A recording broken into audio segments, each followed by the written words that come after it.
Let's get started.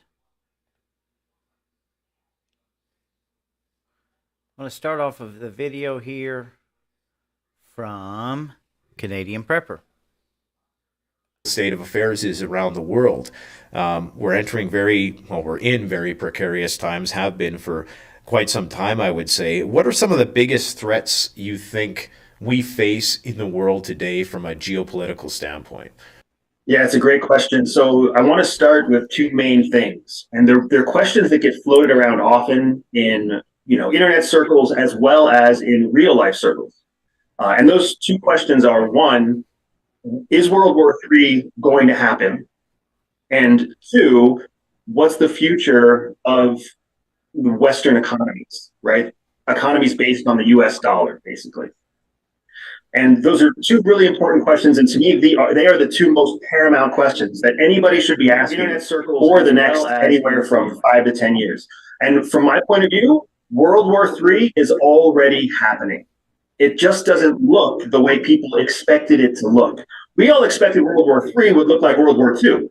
And a big part of that is because of what we see in media and what we see in movies and TV shows.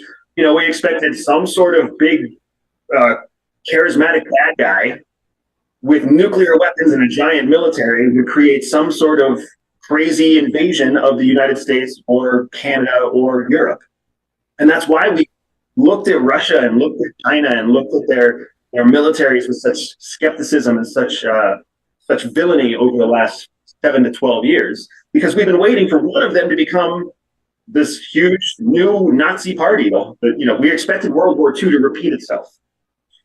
Instead, what actually happened was around 2001, 2002, when the US started the global war on terror, we entered into a completely new dynamic of conflict that's called proxy conflict.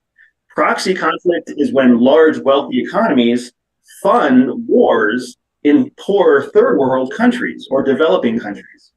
Because now what that does is it insulates the wealthy country against loss of life and loss of capital and loss of resources, but it allows them to execute foreign policy against their adversaries. So when you look at what happened in Syria, when you look at what happened in Libya, when you look at Yemen, when you look at Ukraine, when you look at Israel and Palestine right now, when you consider the global war on terror and what the United States did in Iraq and Afghanistan, really what you had there were the first inclinations, the development of this new World War III methodology, this proxy war that puts the lives of developing nations and third world countries on the line in order to gain economic dominance by the proxy funding source. So, this Okay, welcome everybody. Kingdom Lum Small Town Underground. What you just heard was a snippet from Canadian Prepper's YouTube page. If you want to go there, this interview was really, really good interview.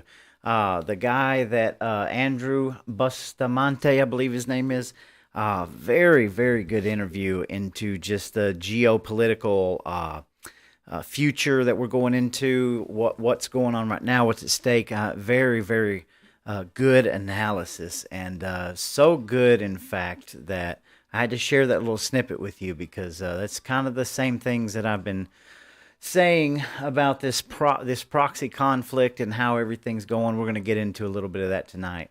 So thank you for joining. And if you're just now coming on or anything, I can't do live streams until I think after the 27th. So we're just kind of getting around the censors. I'm going to check real quick just to see if I'm even going. I tried something with Rumble to see if I was actually live streaming. So I don't know. Maybe some of you guys will see me on Rumble. We'll see. It actually looks like it's going through. So, yeah, wow. For the first time, I'm actually streaming on Rumble. So welcome to Small Town Underground Rumble. And so we're going to kind of get right on into it. So I kind of have this this running theme I want to go with tonight. Basically, I got a lot of information to get through. Let me just close this out. So are we just in one big psyop, right?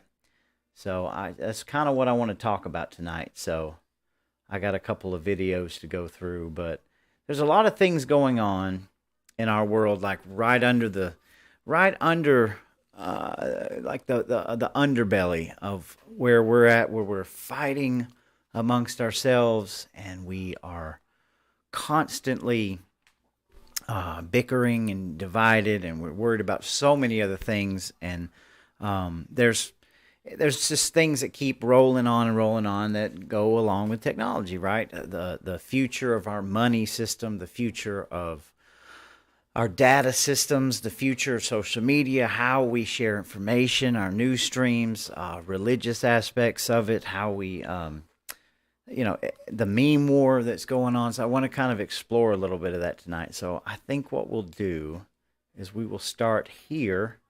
This clip is from Awaken with JP. This is a pretty funny little clip, but it's got some seriousness to it. So let's just jump right into this and we'll start here. So here we go. Please keep in mind what you're about to hear about what they're doing is strictly for national defense purposes, where the government is defending itself from its nation's citizens. In exclusive footage that we've obtained by copying it from another news organization that went to the trouble of breaking the story, we've learned that the Biden administration has been tracking and spying on all people who flew into D.C. on January 6th, 2021, even if they didn't go to the Capitol.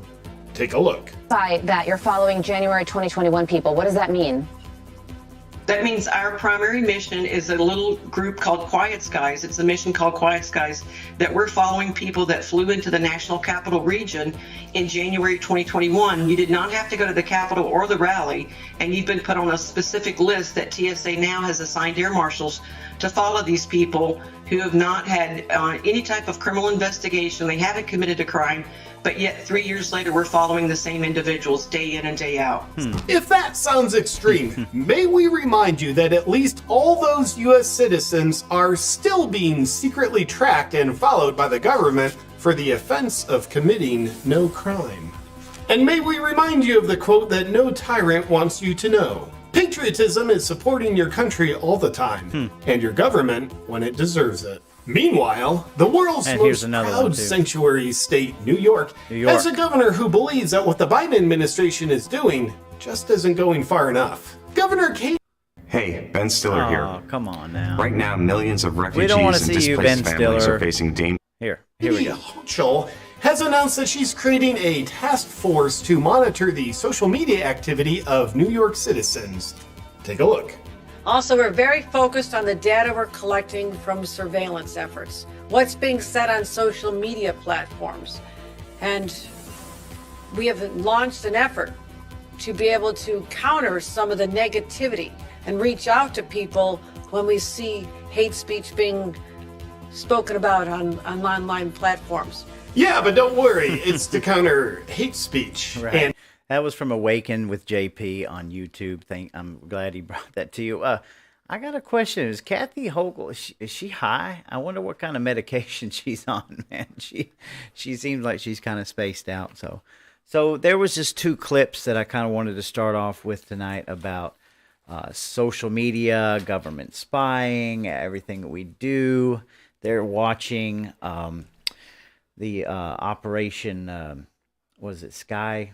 I had it wrote down here, that, and then Kathy Hochul spying on the social media. So we go back a little bit to Twitter, the Twitter files at the beginning of the year when Elon Musk bought Twitter, and then Matt Taibbi started the Twitter files. A couple of reporters really opened the door to just how much that our government was spying on us, right? And we continue to hear the same kind of rhetoric coming from our government about how these far right-wing extremists are by far the most dangerous people in society, and they are worse than terrorism and all of these things, and the idealist of our time, blah, yada, yada, right? So I'm starting to paint this picture, I hope, from where we're going to go tonight, because it's very vital to understand how much they want to shut us up, shut us off, shut us down, because, you know, the truth usually it wins. Let the best ideas win, right? And our liberal Marxist kind of society is really kind of falling in on itself, right? And so they don't want people like us communicating. They don't want us talking about these things because, They don't want common sense, logic, and reason. Really, they'd want you just drunk and high and watching the latest bread and circus, correct, without looking into any of these things. So, is it one great big psyop? So, I just wanted to have an addendum from that, which is from American News. And some of this is a little bit older. It's stuff I've been sitting on so that I could cover it, because it's not like this is getting any mainstream attention. But as you can see, let me pull this up a little bit from the headline. Kathy Hochul says New York is working with social media companies on surveillance efforts to combat hate speech. Now, jump back down the memory rabbit hole when they were going to do the disinformation czar, right? That had a huge backlash. Well, I mean, they're still doing these things, right? That's my whole point, is that they'll come out with this sensationalism. We're going to start a data governance czar, disinformation czar, and then, of course, it falls flat, right? And then people, it's almost like it's a psyop in your mind. You think, well, we defeated that one. We got that one down. They're not going to do that again. And here you are months later, says that New York is working with social media companies on surveillance efforts to combat hate speech. We have launched an effort this is a quote, we have launched an effort to be able to counter some of the negativity and reach out to people when we see hate speech being spoken about on online platforms. I don't even know what they mean by hate speech, really. I mean, it's ridiculous to me what their definition of hate speech is. But it goes on to say, in a speech delivered by New York Governor Kathy Hochul on Monday, she revealed that the state is collecting data from social media surveillance efforts in order to combat hate speech. Quote, we're very focused on the data we're collecting from surveillance efforts, what's being said on social media platforms, and we have launched an effort to be able to counter some of the negativity and reach out to people when we see hate speech being spoken about on online platforms. So this is probably the same clip, but that's pretty 1984, pretty draconian to think about.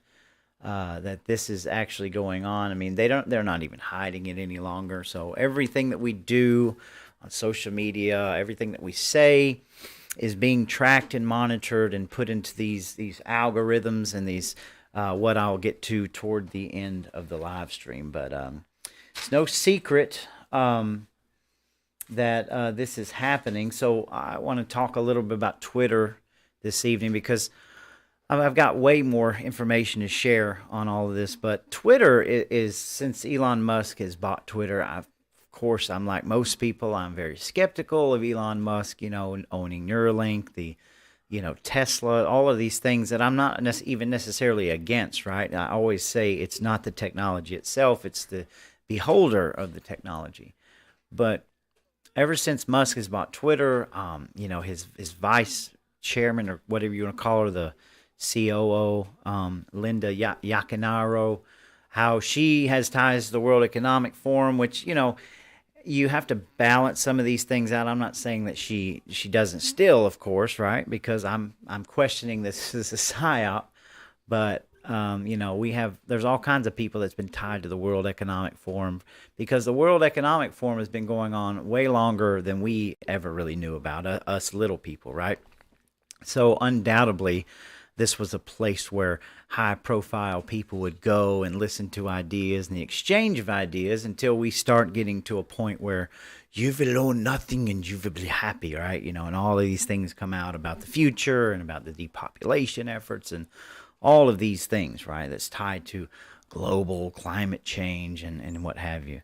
So I'm not saying people can't come back from that, or we really don't know a whole lot about Linda Yaccanaro. But here is Elon Musk bought Twitter and somewhat turned it into it's not even a free speech platform. It's just it's back to just a normal platform where people can just do things and say things that they want. And of course, we're not stupid. We understand that there's disinformation out there. There's that artificial intelligence is taking over a whole lot of space in social media platforms. There with the ability to to alter the voices and put voiceovers and alter video. We've seen some very compelling videos out there that go both ways, that artificial intelligence is all over and can create so easily. So it's going to crowd the information sphere, right? Well, what if all this is a psyop? What if all this is going on so that we can continue to kind of corral all of the information into one place, right? They're like almost that, like they're putting some of this stuff out on purpose, although it's helpful and might wake somebody up, But in the grand scheme of things, what if all of this is just a huge psyop to just continue to corral us, right? So Elon's got Twitter. Twitter, you can go on there now and you can talk about things, and you have community notes and all of these different aspects, but you can get information very quickly and very easily. And so I go back and forth about Elon Musk because you have to ask yourself why. Like, why does Elon Musk care so much, right? He's a multi-billionaire, claims to be a free speech absolutist, is doing what I consider pretty good work, right? In the grand scheme of things, I suppose. But why does he care? Because they are the deep state are coming at him in full force with tons and tons of lawsuits, right? Trying to sue him on every single level of every single corporation he owns. You've got media corporations pulling out advertisements in a very organized effort to wound Twitter, which I still don't believe that they're going to hurt Twitter is like they think, but who knows? Is this some kind of a push to get social media companies to where now you're going to have to buy into these social media companies? There's so many questions that come to mind about all of these things and how they sort of fit together. It's so many times we look at our situation around us, and hindsight is kind of 2020, right? But here we are. So my point is that you would think in order to be able to move along with this globalist agenda, right? It's been said to me, every link in that chain has to work together. If you leave any links open or sideways, that allows the free flow of information, right? So here you have this grand scheme of things leading up to the Twitter files, where all of these social media companies were in lockstep with their programming, their CIA programming to spy on the people, right? And they had these handy-dandy apps that put us all together like where we're at now, where we share all of our data, all of our personal information. These entire huge data centers get built up all over the U.S. that just house our data and feed through these algorithms and just feed the machine. And then it continues to build up to proportions we can't even fathom. And so when Elon Musk comes out with Twitter and Rumble comes out, with this kind of free speech platform, hey, we're not going to censor you every time you turn around. We're going to give you a chance to speak.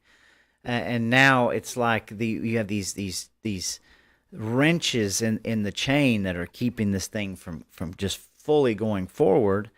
And the exposure leads now to these, like I said, these kinds of stories, right? That we just said about the New York is working with social media company on surveillance efforts. So I don't even know what kind of craziness this is. It's like it's never stopped.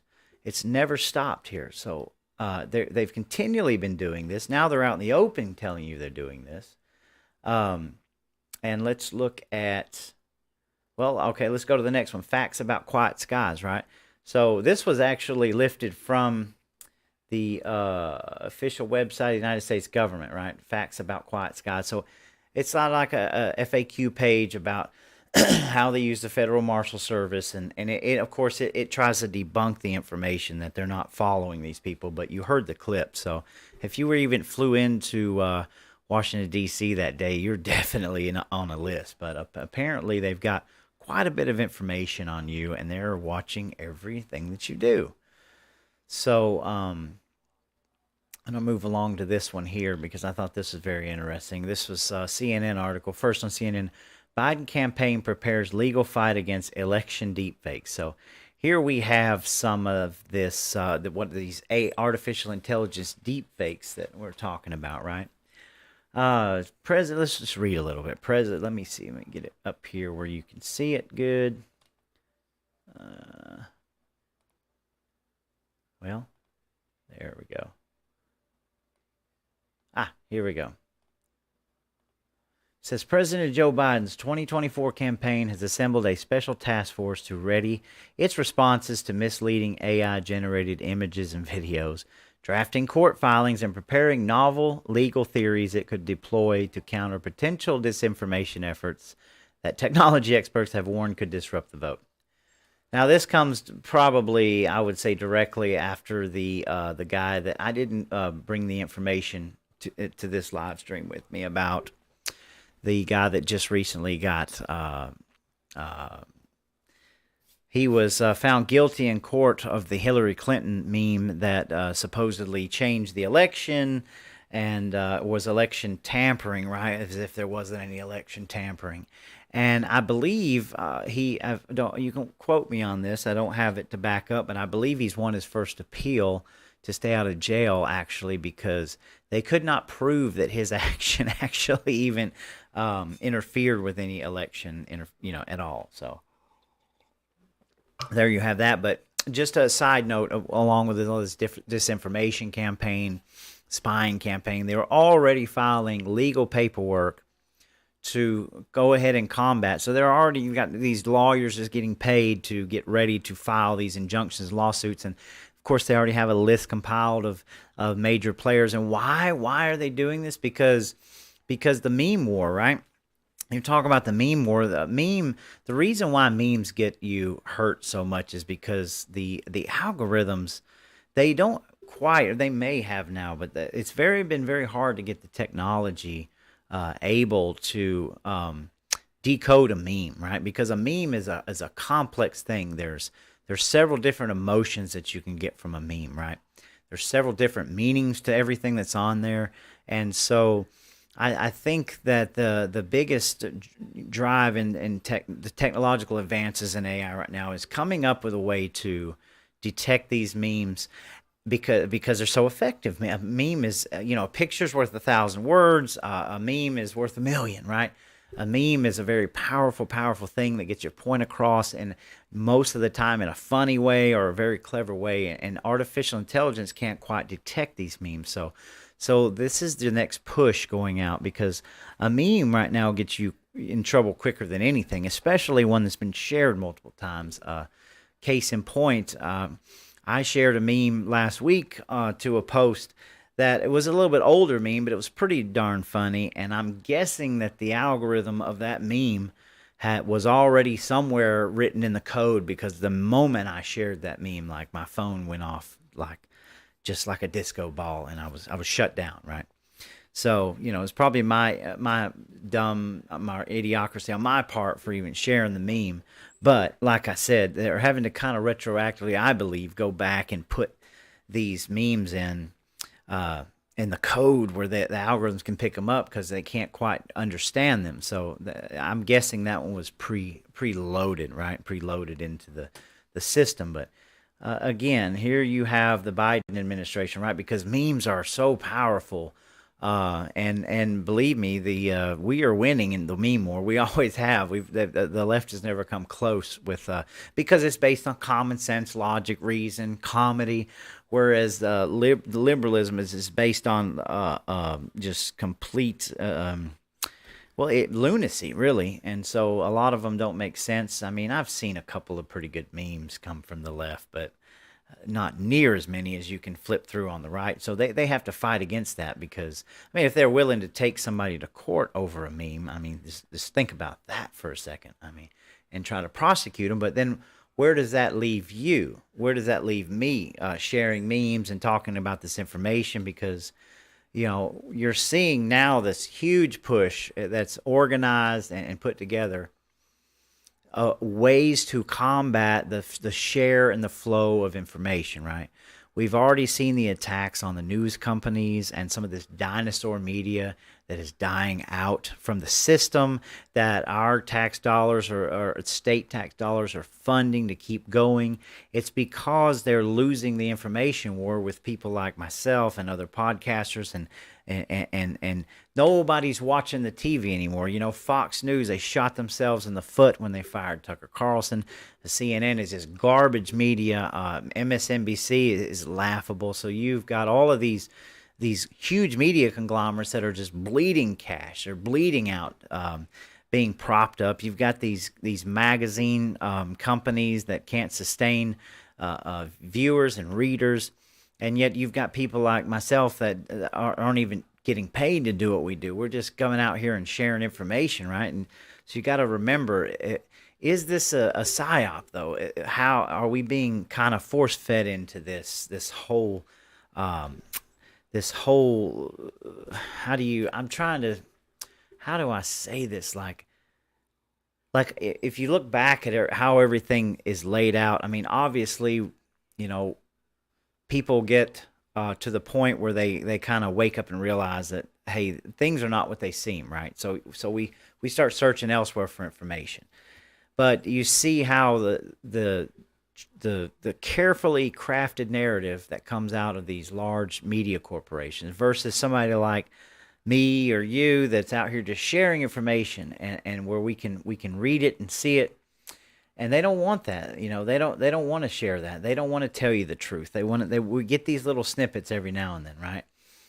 But I can assure you, things are alive and well with the censorship and disinformation. I mean, I see every day people posting on their social media platforms how they're getting banned, how they're getting shadow banned, how everything that they do goes against community standards, and it's only going to get worse, right? Because they're not.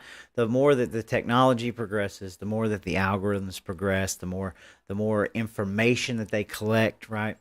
They're going to be able to stop this just on a dime as soon as it goes out. So I look for that. I look for things just to continually get worse in the information war. And anybody who's seen 1984 or read the book, you know, you understand how the control of information is so vital to keeping people right where you want it, right? And it can work other ways too. But I thought this would be funny to share real quick when I opened up Twitter earlier this evening. This is hilarious. Again, the jury is out on Elon Musk, right? I don't know where this is going to lead, and I'm very grateful that Elon has got Twitter in a position where you can go on and share information, and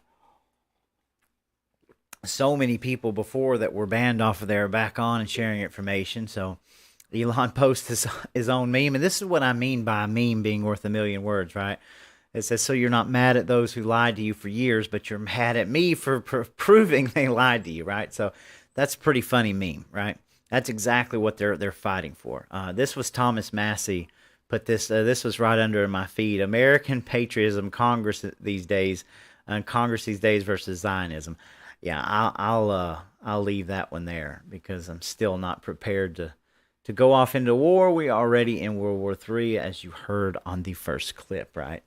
Proxy conflict. That's something that you'll want to get used to hearing because that's what we've been involved in for quite some time. So I'm going to go through a couple of stories before we get toward the meat and potatoes of what I'm going to bring up. But this is an article from Axios. This is one that I sat on for a little while, and I'll blow this back up here because it's all going to tie in together. But here you have from Axios, former Google CEO, companies' AI guardrails aren't enough to prevent harm. So this is what I mean by Psyop. So at the one time, you've got the free flow of information, and you have a couple of these links in the chain, right? Twitter and Rumble, where you can still post kind of freely and talk freely. You have all of these draconian stories coming out about artificial intelligence, right? So let's read just a little bit. Guardrails AI companies add to their products to prevent them from causing harm aren't enough to control AI capabilities that could endanger humanity within 5 to 10 years, right? The former Google CEO Eric Schmidt told Axios. So There's a big picture here. He compares the development of AI to the introduction of nuclear weapons at the end of the Second World War. So that's a big statement to make. Whereas some of these tech gurus see artificial intelligence taking us into the future, right? Comparing them to nuclear bombs. The one thing he said, he says the danger, he said, arrives at the point at which the computer can start to make its own decisions to do things. When, say, such a system discovers access to weapons and we can't be certain the system will tell us the truth, okay? And this was the main point. It said 2 years ago, that moment was expected to be 20 years off. Today, Schmidt said, some expert thinks it's only 2 to 4 years away, which is right on schedule, right, with the World Economic Forum, if you pay attention to that kinds of things. So are we living in a psyop? You let me know. I don't know. It seems to me like the gaslighting is really taking off on both sides, and I can't share with you the actual place that I found this from, but a very interesting concept that I was listening to one of my normals the other day was talking about how the right, the conservative right, the religious right are in this moment in time where, say, the hippies were back in the 60s, right? And how they were kind of gaslit into this movement over war in Vietnam and all of these things, and sex, drugs, rock and roll. And so it's like now the right has been sort of put in this this category where we're being gaslit and divided and kind of pushed to our limits, and all in the name of civil war, basically. And I'm not saying that you have to agree or disagree with that analogy, but it's something to think about, because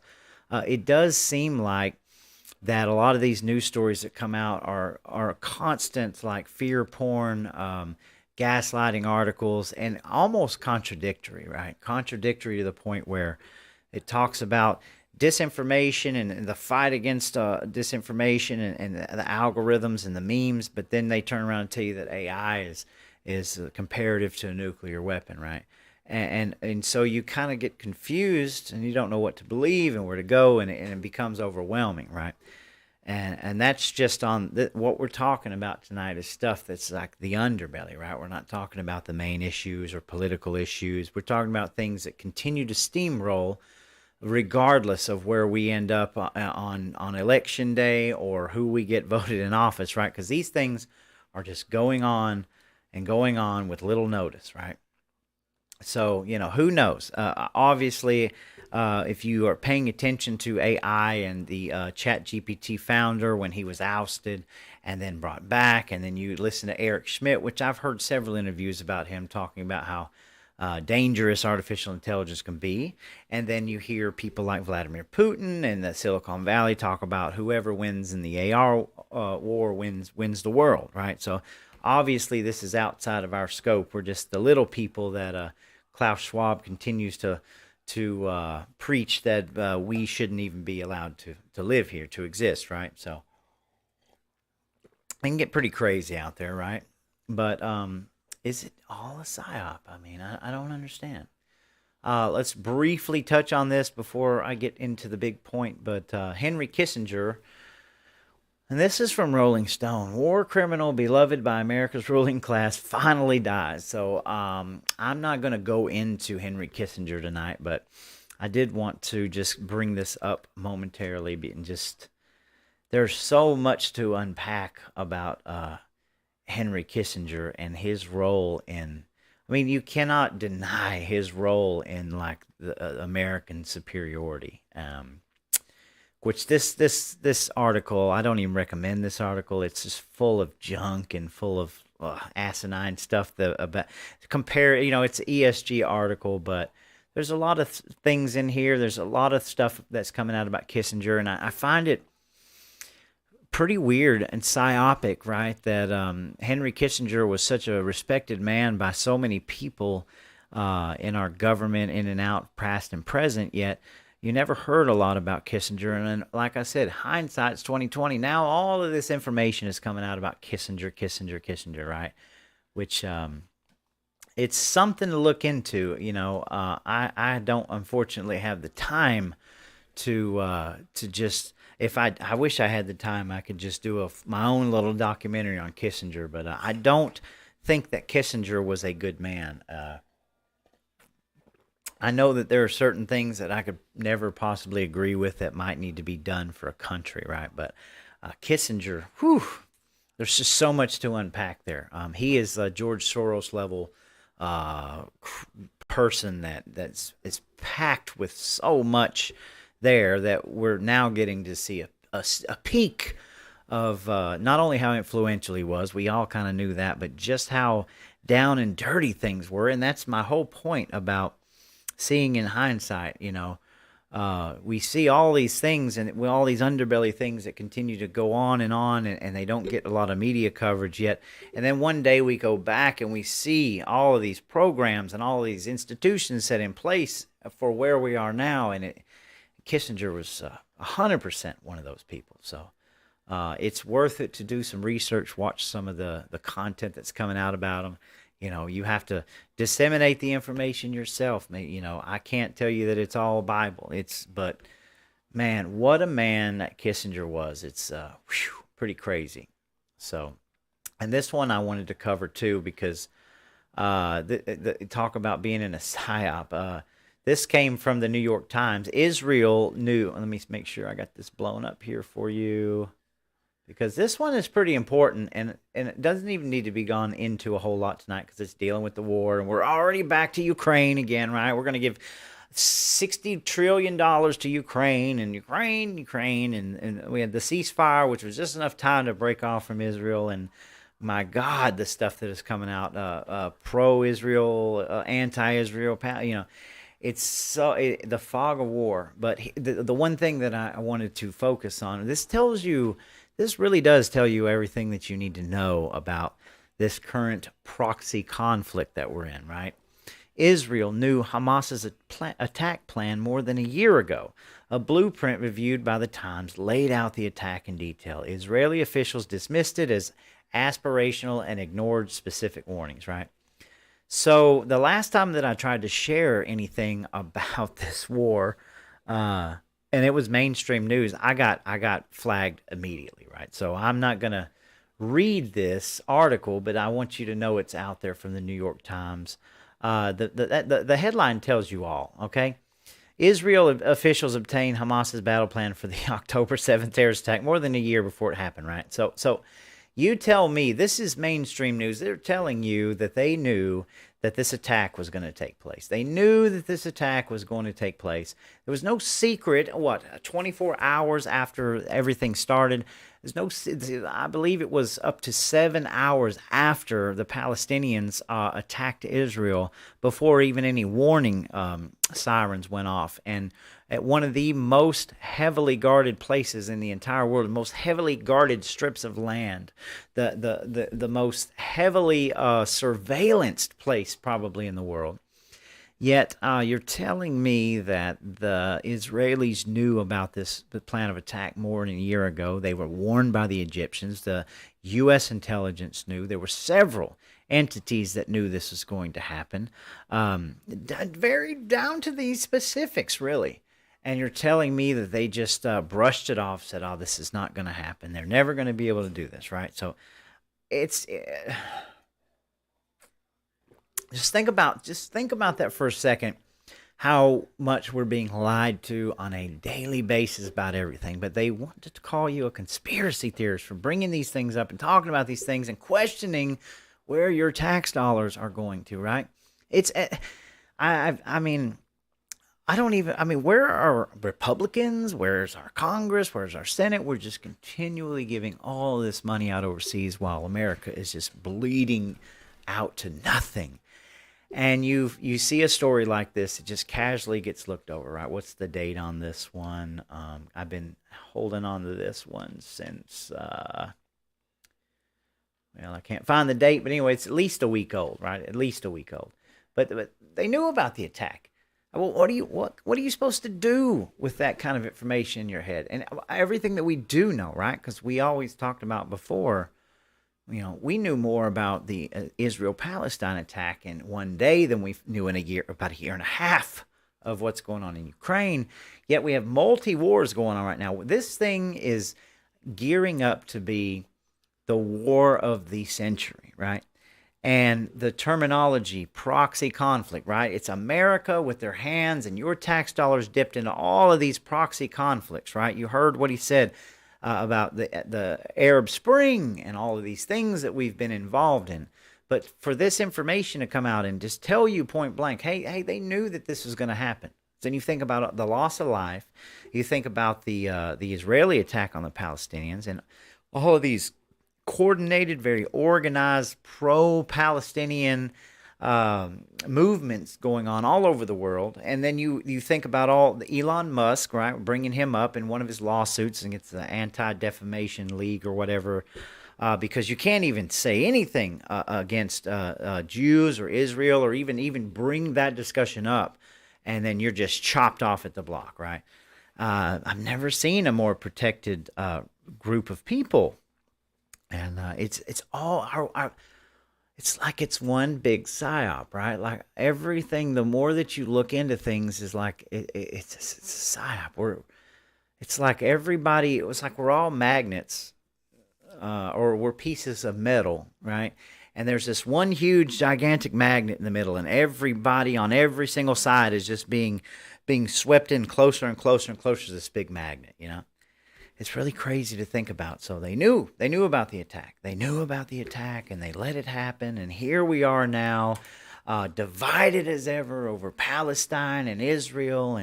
And here we are now where if they want to control the information. They don't want you talking to people about things or bringing these things up, right?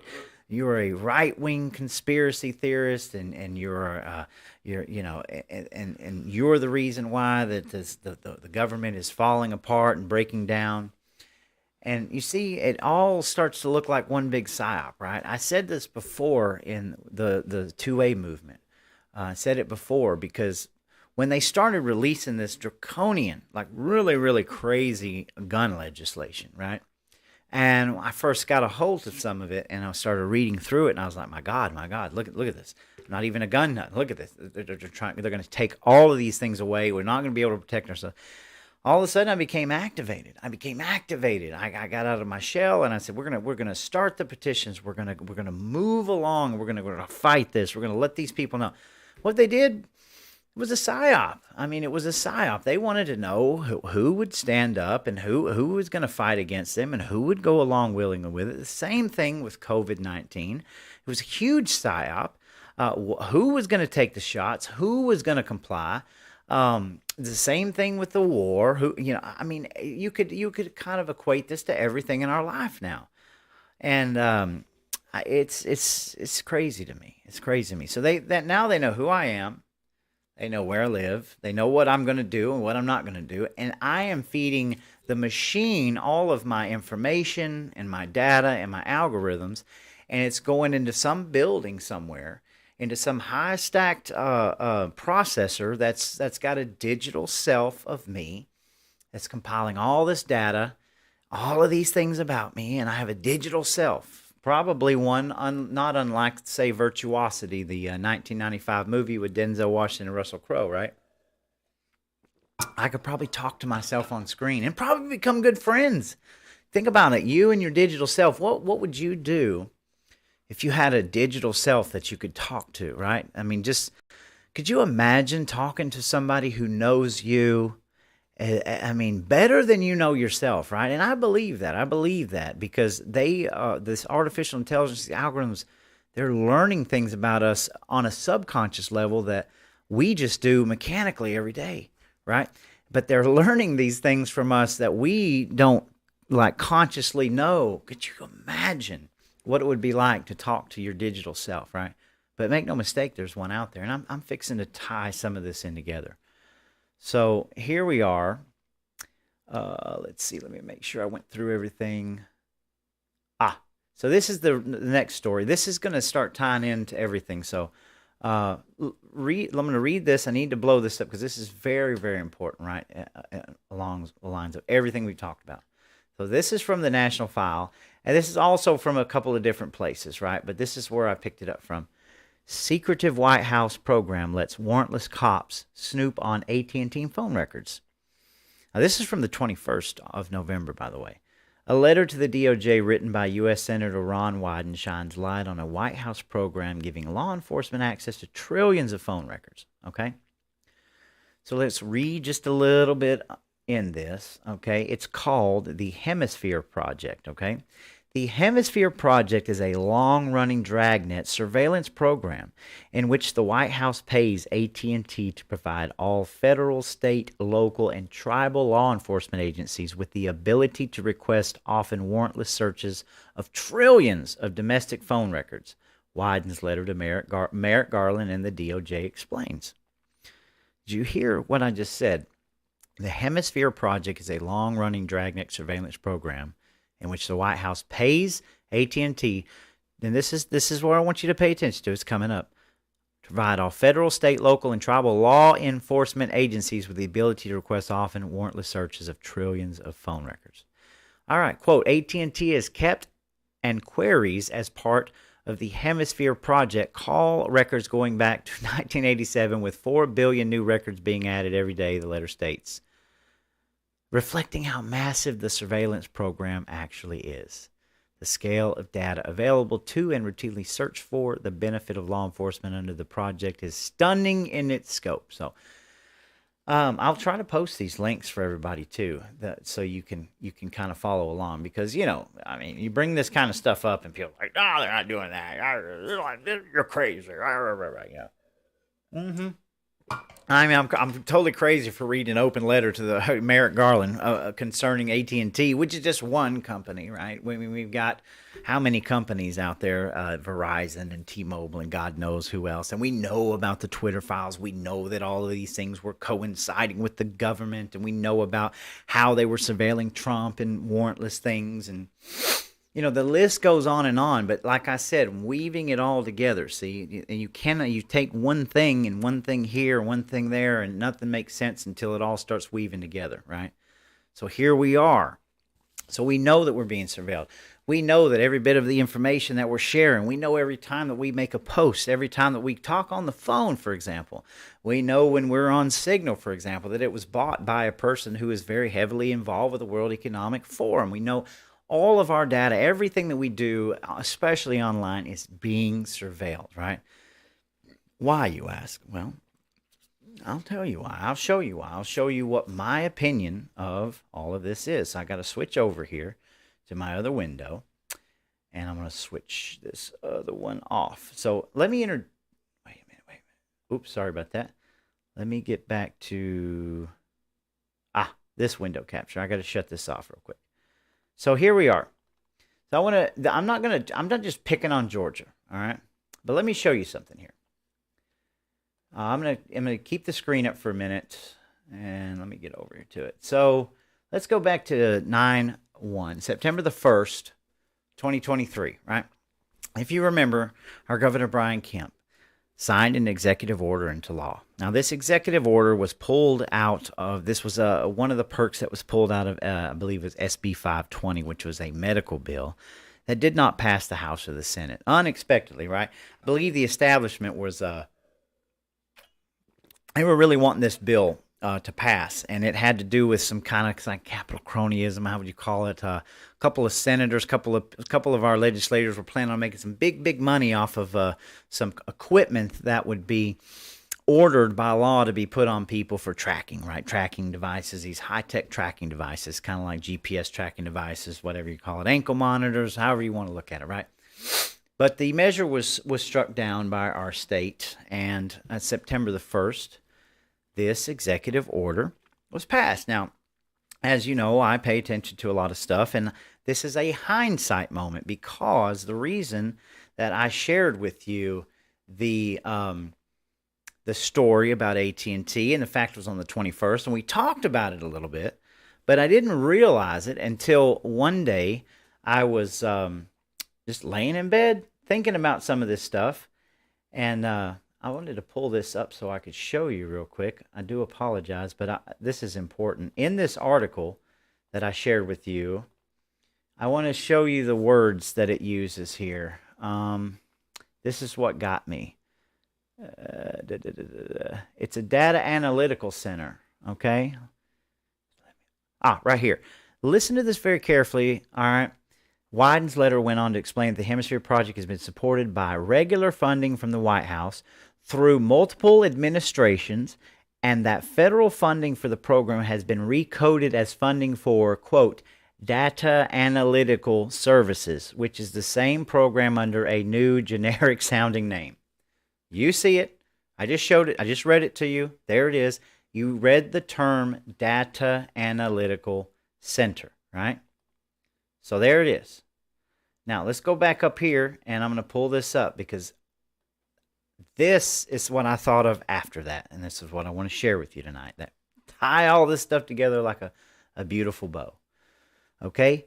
This is the executive order signed into law by our governor in the state of Georgia, Brian Kemp, ordering the Georgia Data Analytical Center to facilitate data sharing between executive state agencies. Okay? Now, you can go type that into Google, and you can type in the state Georgia executive orders, and you go down to September 1st, and you can read every bit of this, where it's ordered. This was executive order pulled out of SB 520, right?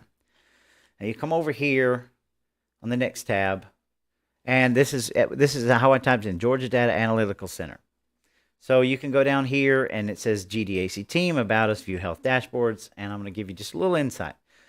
So this was something I found tonight. This was from the Amazon workspace, I think, that they created this in the Amazon cloud. The Georgia Data Analytical Center is a small division of 7 employees housed within the governor's office of planning and budget. It was tasked to enable and empower policymakers, legislators, state agencies, and operational leaders with timely access to accurate data, right? Sounds good, man. Hey, you conglomerate this stuff, right? And also, just so you know that I'm not completely picking on Georgia, right? I'm not completely picking on Georgia, even though it's my home state. And, we got some problems under the Gold Dome. Just from GT Technology, 8 states recognized for data-based decision-making. The recently released 2021 Invest in What Works State Standard of Excellence Analysis, the blah, blah, blah.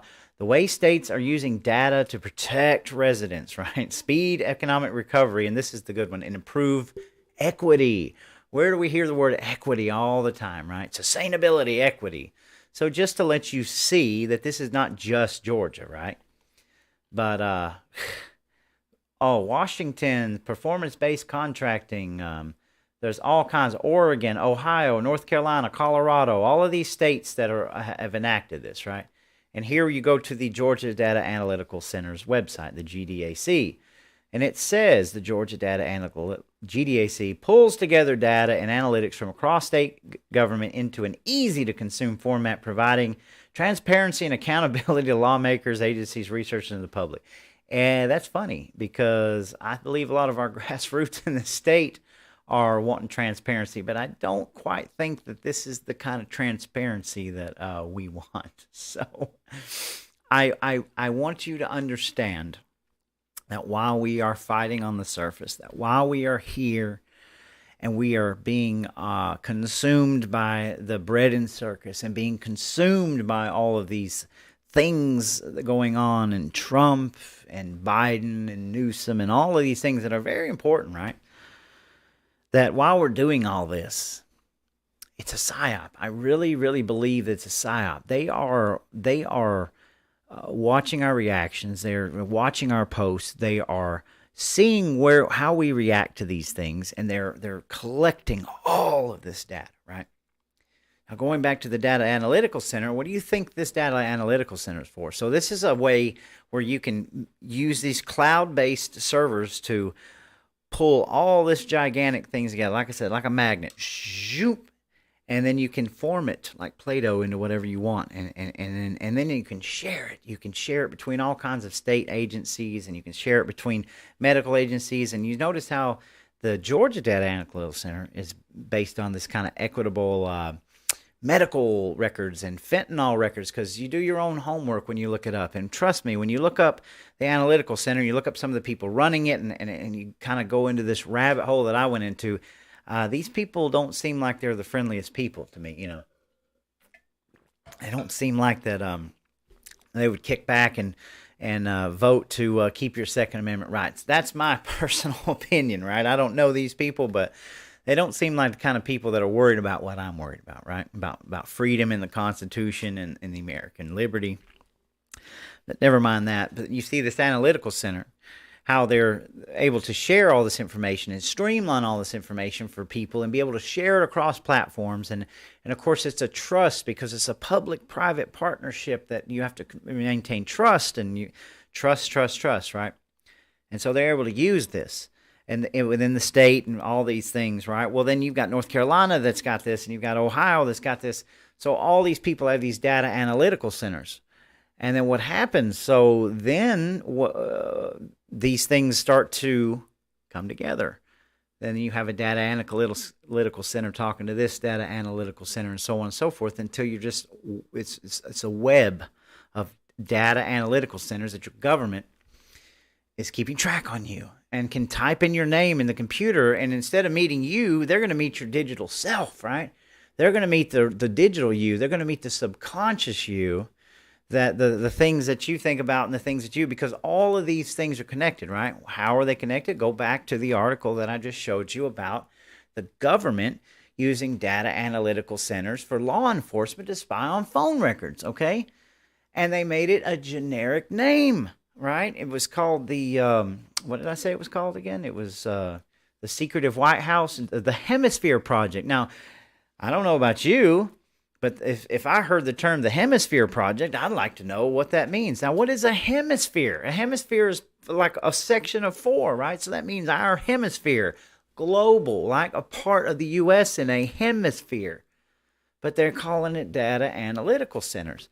But then you find out on a state level, data analytical centers, and then you find out that, well, that this data analytical center was just a very small slither of something that was put into a medical bill that you would, if the bill had passed, it would already be law, but you wouldn't know it, right? Because it's a medical bill.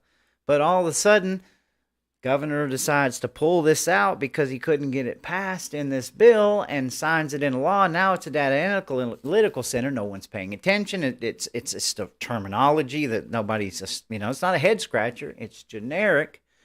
Then you hear about AT&T sharing trillions of phone records with the government and law enforcement on a data analytical center, and then your hindsight comes back and you're like, holy moly, man. It's a psyop. Every state will have its own data analytical center tied in. They can call it medical over here, but how do you know that it blurs the lines, right? They're already telling you, hey, this is going to come out, and we're going to be able to share this, and we're going to streamline it. It's going to make things so much easier. They're going to share it with law enforcement. They're going to have everything on you. And then every time that you speak a word into your microphone, your phone, your computer, you type, all this information gets sent up to the cloud and gets algorithmed in on some processor somewhere to your digital self. So here you are walking around on the street, breathing air, stopping for a hot dog, whatever, and your digital self is there, alive and well. Anybody that has the power and has the means can pull you up, your digital you, and they'll know everything about you. And there's not a lot you can do about it, but you just need to know. Now, a couple of key things to take away. This data analytical center, most of the data analytical centers that I've looked into were started right around 2019, 2020. Now, you dig back down the memory hole. What was 2019 and 2020? COVID. COVID was going on. Lockdowns were going on. The world was shut down. All of these things were going on. And this is not something new. This is something that's been around for years. It's called a data lake, is what they call it. It's not a cloud. And almost, if you think about it, it's like, what is a lake? They call it a data lake that they're used. That's what they won awards for. Now, you think about a lake like out in the West. And what does the lake reflect? A lake reflects the clouds, right? You look down to the lake and you get the reflection. So the cloud, the lake, I think there's something conspiratorial to that. Like, what is it? A yin and a yang? Like the lake feeds the cloud. Who knows? All I'm saying is all of this is connected. And I don't know where this goes. I don't know where it all goes, but it goes back to the same thing about asking the question, are we just living in one big, huge psyop? Like, no matter what we do, no matter what we argue about, no matter if this is going to be the last election that we do in America or World War III happens tomorrow, we are feeding this beast. We're in this system, and all of these kinds of things, the data analytical centers and the phone companies that are storing our records, and the tech companies that are spying on us, and the governors that are instilling these disinformation, propaganda warfare against people like us that talk, trying to stop the flow of information. You know, all of these things just keep on going. This is non-legislative stuff, right? So they want us to keep looking over here, constantly looking over here, and forgetting about these little things. And it's almost like it's compartmentalized, isn't it? They'll do one little sliver here, and that you can't see the entire picture until you go fast forward 2 or 3 months. Then you see this, and if you didn't see that one little piece of the puzzle, you wouldn't put it together, right? But I think there's something alarming to all of this. I really do. And we're living in this technology age where they're comparing artificial intelligence to nuclear bombs. Our social media now, the algorithms are getting better. The meme war is full on force. We just shared you how about the current administration is already gearing up in lawsuits to fight your memes, fight the meme war, right? You post one meme and all of a sudden your accounts blow up, right? All of this stuff is tied together, and God only knows how this will be used in the future, right? But none of it looks good. And I always go back to Google. When Google was bought, their original motto, and you can go look this up, this is not conspiracy theory, but Google, their motto was, don't be evil. All right. To even come up with a motto like that means that you have something very powerful in your hands, right? And you combine that with the World Economic Forum and all these institutions that call you an extremist and a terrorist and say you're more dangerous than what's going on in Chicago. You're more dangerous than Palestine. You know, this kind of stuff. And then you think about what they're doing with these data analytical centers. With all of this disinformation campaign, and they're really, really gearing up. They're really, really gearing up on us. And then, is this a psyop? Are we living in a psyop? Are we the ones being gaslit into some kind of conflict? I mean, it certainly appears that way, you know. And I think as we continue to move forward, right, we've got one hell of a year coming at us. I mean, Trump is obviously going to be the primary in the presidential run, right? I believe 8 o'clock. That's 8 o'clock tonight. There was another presidential debate. Who gives a crap about that, right? Everybody's we're so far past that, and yet look at that psyop. Like nobody gives a crap about Nikki Haley or Ron DeSantis or any of that stuff going on. Yet it's going to be the talk of the town for the next 24-hour news cycle, right? It's insane. It's a time waster. Do you think that they're just going to let Trump march in there and take it? You know, what's going to happen to Donald Trump? I think it's pretty safe to say at this point that Biden is lame duck, fixing to be booted out, not out of the White House or anything, but Gavin Newsom is going to be the next contender. They've got way too much at stake here with Biden. He's literally a vegetable, and you have Robert Kennedy, who was just tearing it up, right? He was just tearing a hole into everything, and they want to project that it's hurting Donald Trump. Yeah, okay, whatever. But so it was pretty obvious that Biden is not going to be he's not going to run for president. But I don't think for a second that they're going to allow Trump to take the White House again. And if you've been paying attention to some of the news, they're talking about killing him. Oh, so it would be a shame if something happened. So we're in for a huge ride, folks. And I mean, it's worth just sitting and pondering, looking at things, even things that make me comfortable, or things like Twitter that seem like a win. But is it a win? Are we in a psyop, or are we just being allowed to gain strength and gain some victories on purpose? Is there some meaning behind all this? Because if you look at all of our information, that's just going to our digital self, right? And how all of the states and the state governments and the federal government are all combined. And they're, I mean, where do you think they got the information? And they got all this technology from China. China's already had this stuff going for 15 years, right? And they've got their population convinced it's for their own good.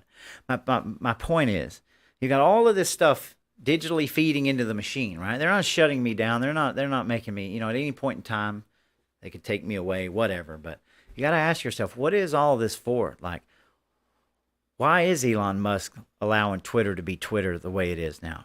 Why is Rumble the way it is? Why are we allowing these kinks in the chain?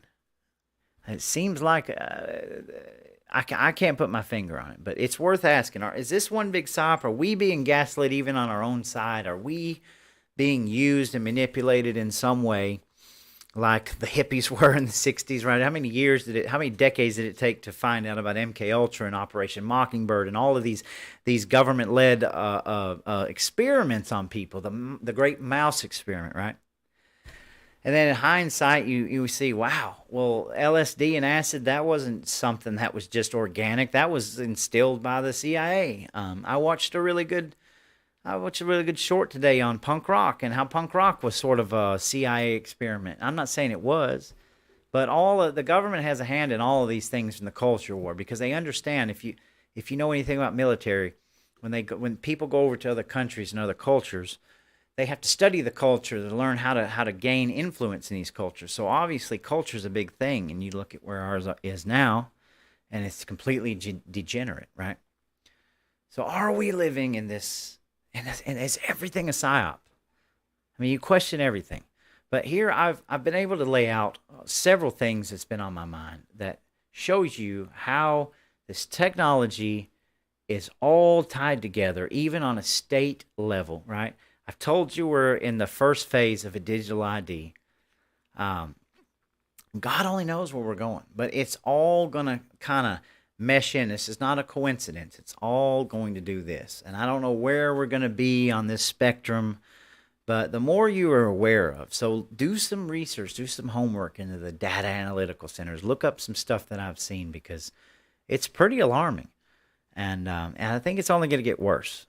So I'm going to go ahead and read some comments. Thanks for some people hanging out. It's David. Good to see you, sir. Keyword for the evening is psyop. Society is at a constant push-pull chaos by design in order to continue division. That's a mic drop right there. I mean, that's exactly my point. So is every side being controlled and psyoped into the same thing, so that just like a piece of metal to magnet, we all just come together like that? Because it's starting to seem that way, really starting to seem that way. Like no matter what we do, no matter what we're fighting about on the surface, all of these things are just creeping right along, And then we start to put the pieces together. So who knows, man? And Southern Georgia, I didn't know that about Signal. It's very true. You can go look it up. In fact, we can look it up right now. Let me just pull this up real quick. Let's see here. Yeah, you look up who owns Signal or who runs Signal. I mean, we think it's a safe app and all this stuff, but the Signal creator Moxie, blah blah blah, and WhatsApp Brian. So you had this WhatsApp co-founder founded it and its subsidiary in 2018. So it's rather new. Let's see, who is the current CEO? Brian Acton. Okay. Well, it's already changed, so let me see if I can find it. Was a female. Meredith Whitaker. There it is right there. So are you seeing this here? Let me go back. Oh, I'm on the wrong one. But we'll just open this up real quick so that you can see it. And do some research on this one. Crap. Hang on. Let me pull this down a little bit. So look up Meredith here, and you'll find out all kinds of cool stuff about it. Meredith Whitaker is the president of Signal, the popular messenger app. In fact, we can try to type her in real quick. We'll just do some real-time research here together, huh? Let's see, Meredith Whittaker. Whittaker, WEF.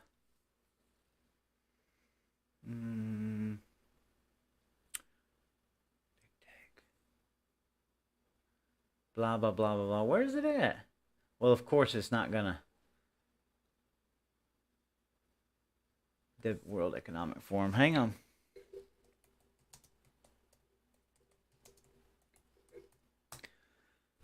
Let's see. YouTube, The Guardian. Let's see here what it says real quick.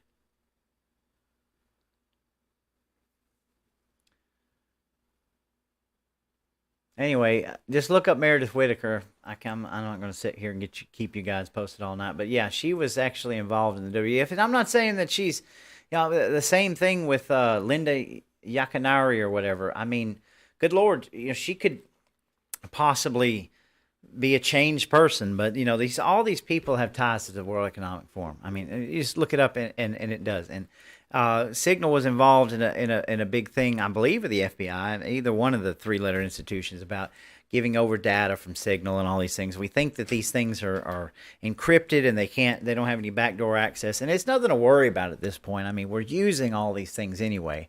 They're gaining all this knowledge from us in ways that we can't even comprehend. So, I mean, at what point do we start and stop to worry? I mean, look at TikTok, for example. I mean, TikTok is so advanced now, and I mean, I saw these Grinch memes because I don't look at TikTok a lot. I do a lot of content, but I don't look at it. But if you've seen the Grinch things where they got the baby and the kids and they all have the song with the Grinch, I mean, the technology is outrageous what it can do now with facial recognition and how it can disguise things and how it works. And you get down to even the post where it can see your eyes and exactly where you're looking at on the screen. It can show you where it knows where you're looking. I mean, this is some advanced stuff, but this is also stuff that's been in China for years, and this is why these apps were created, so that they could do facial recognition and do all these scans of your body and your mannerisms and stuff, and it tracks things that you couldn't even begin. Like I said, it'd be something crazy to meet your digital self, because it knows things about you that only your conscious, your subconscious knows about, right? But they already know everything they need to know to do whatever they want. Nobody's stopping them. That's my whole point. That's my whole point. As we fight over all of these things in life, which needs to be fought, these other aspects just keep rolling and rolling and rolling. And where does all this lead? I don't know.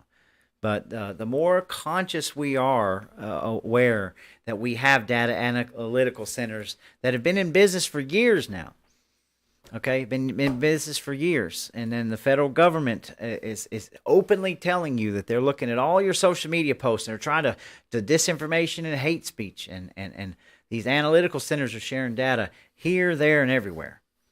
And this is the kind of stuff that's rolling underbelly. This is what I wanted to get off my chest for a while. So, but anyway, like I said, none of this is hyperbole. None of this is tinfoil hat. Every bit of it you can look up yourself and read into it. And does it amount to a hill of beans? Who knows? But it's something to think about. So anyway, get used to that, and you're going to hear a lot of the terminology called proxy conflict, because that's what America does best, is proxy conflict. So who knows geopolitically where we're going to end up, but it is pretty serious out there, gearing up in World War III and where we're at and where we're going. So love yourself, love your neighbor, love your family, and we will keep on keeping on. So just a little announcement. I got a big special show coming up Monday night. We're going to be talking about the accountability rule in Georgia and some other things. And we've got some cool guests coming up planned. I won't be back on Facebook Live until the 27th. So